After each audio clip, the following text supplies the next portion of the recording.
Hello everyone, आजको मेरो ब्लगको सुरुवात हुन्छ बिहानै चिया पकाउने कामबाट। अनि मेरो आजको उठाइ पनि अलि ढिलो नै थियो। त्यो कारणले गर्दा काममा जान ढिलो भइरहेको थियो। अनि मेरो दिमाग हेर्नु न यहाँ, तातो तातो चिया यस्तो प्लास्टिकको बोतलमा हाल्दैछु। अब चाहिँ म बारीमा जानको लागि रेडी हुँदैछु र आफूलाई चाहिने सामानहरू सबै बोकिरहेको छु। यो चाहिँ मैले आफैले बनाएको खुर्पा जसमा चाहिँ पछाडि खुर्प झुन्डाउन अति नै सजिलो हुन्छ। मलाई चाहिँ आफूलाई चाहिने यस्ता सानातिना सामानहरू म आफै नै बनाउने गर्छु। जिन्दगीमा चियाको महत्त्व कति हुन्छ भन्ने कुरा म जस्तो चिया लभरलाई मात्र थाहा होला। काममा जानलाई ढिलो भइरहँदा पनि बाटो म चिया खाँदै हिँडिरहेको छु। अनि फाइनली अब चाहिँ म बारीमा पनि पुगिसकेँ। बारीमा पुग्ने बित्तिकै आजकल मेरो खुसी नेक्स्ट लेभलको हुन्छ क्या। अनि अब काम पनि स्टार्ट हान्दैछु। अनि मेरो धेरैजना साथीहरू छन् जो साथीहरू चाहिँ मसँग गुनासो गरिरहेका हुन्छन्, युट्युबमा आजकल भ्युजहरू जाँदैन, केही पनि हुँदैन, म त युट्युब छोडिदिन्छु, यताउति कुराहरू गरिरहेको हुन्छन्। सुरुमा चाहिँ सबैजनालाई रहर लाग्छ, तर यो युट्युबको यात्रा भने यति सजिलो छैन। भिडियो बनाउने काम भनेको यति सजिलो चाहिँ छैन। दिनभरि भिडियो बनायो अनि रातभरि एडिट गरेर युट्युबमा हाल्यो, भोलि बिहान हेर्दाखेरि एक थोपो पनि भ्युज गएको हुन्न। अनि कसको चाहिँ मन मर्दैन होला र। अनि म चाहिँ मेरो साथीहरूलाई के भन्न चाहन्छु भने मैले युट्युबमा काम गर्न थालेको 3 वर्ष भइसक्यो।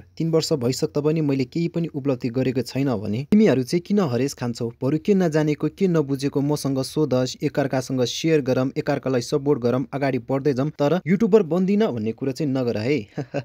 काम गर्दा गर्दा अति नै भोक लागिसकेको थियो। त्यो कारणले गर्दाखेरि अब चाहिँ म जाँदैछु भात खानको लागि घरतिर। फाइनल्ली खाना पनि खाएर आइसकेँ। अब भने चाहिँ अघि बाँकी बसेको कामलाई पुरा गर्दैछु। आजको लागि यो कामलाई यति नै थाती राख्दै म चाहिँ जानुपर्ने हुन्छ अब घरतिर। यही सँगै आजको हाम्रो मिनी ब्लगको समापन यही हुने घोषणा गर्दै आजको लागि छुट्टिन्छौँ। Okay, by by.